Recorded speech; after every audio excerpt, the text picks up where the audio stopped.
You are looking almost live at the board that is going to help you solve any subnetting questions Cisco gives you, Chris Bryant gives you, the real world gives you, anybody. And the great thing is there's no complicated memorization here with this chart. I hesitate to even call it a chart because what you're going to do, for those of you totally new to this, when we do these conversions and we do subnetting, we've got to have this little row of numbers to work with.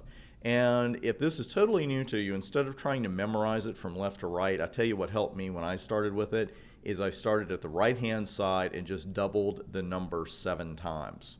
That's it. Because I'm going to tell you point blank, if you can add, you can subtract, and you can do that 1, 2, 4, 8, 16, 32, 64, 128. You can solve any subnetting question anybody gives you, whether it's me, practice exam, Cisco, anybody else in the world. And it all starts with the 2 fundamental skills we're going to practice first, and that's converting a binary figure to decimal. And the one we're going to start with is converting a decimal to a binary string. And you could be given 1 decimal, you could be given a dotted decimal IP address like the ones we've been looking at, 2111 and so forth, but the conversions are exactly the same. Now I'm going to explain how we do it first very briefly, and you might say, okay, I think I got that. And then when we do it, you see how simple it is. All you do is, using this row of numbers, you take whatever decimal you're given, and you simply work from left to right and say, can I subtract the number in this row of figures that I'm at right now from the remainder that I have.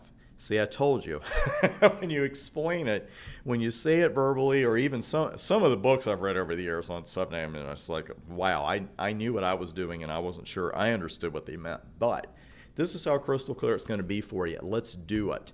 Let's just go ahead. I'm just going to pick 45. We're going to do a couple of them live right across the screen, and I don't have anything pre-configured there, so to speak, so we'll just pull a number out of the sky, and we'll start with 45. And simply going from left to right, can I subtract the number in that top row of numbers from my current remainder, which my remainder right now is 45. I haven't subtracted anything from it yet.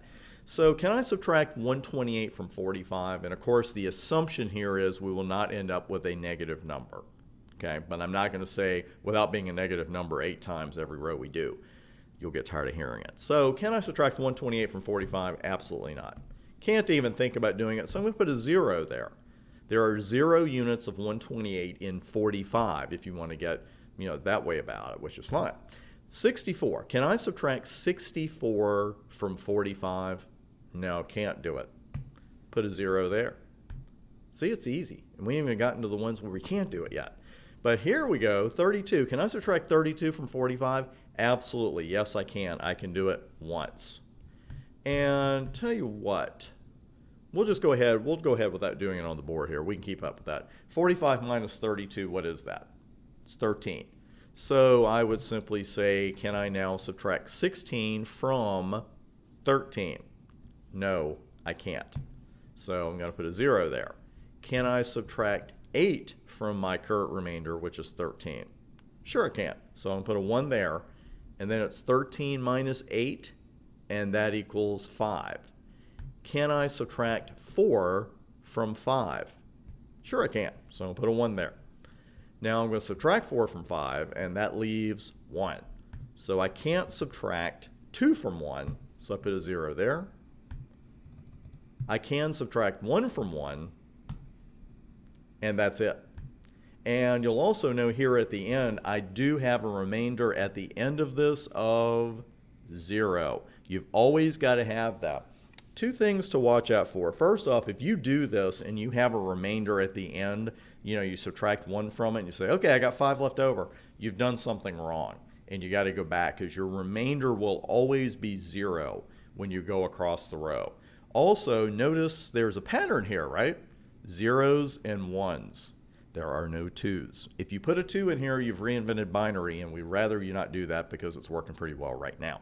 So in all seriousness, if you have a 2 in here anywhere, then you need to go back and check your work. Speaking of checking your work, if you really want to check this quickly and make sure you've got it, let me show you exactly how to do that, or tell you exactly how to do that. Just take the numbers that you have a 1 under and add them together, and they should add up to the number you started with. So what does 32 plus 8 plus 4 plus 1 equal? 40, then 44, then 45. So you know you've gotten this one right. And see, there's nothing to it. This is a fundamental skill, and you've already got it. So this is taking a decimal figure and converting it to binary. What if we were given an entire IP address that we had to break down, that we had to take a dotted decimal IP address and convert it to a binary string? We're going to see exactly how to do that coming up next.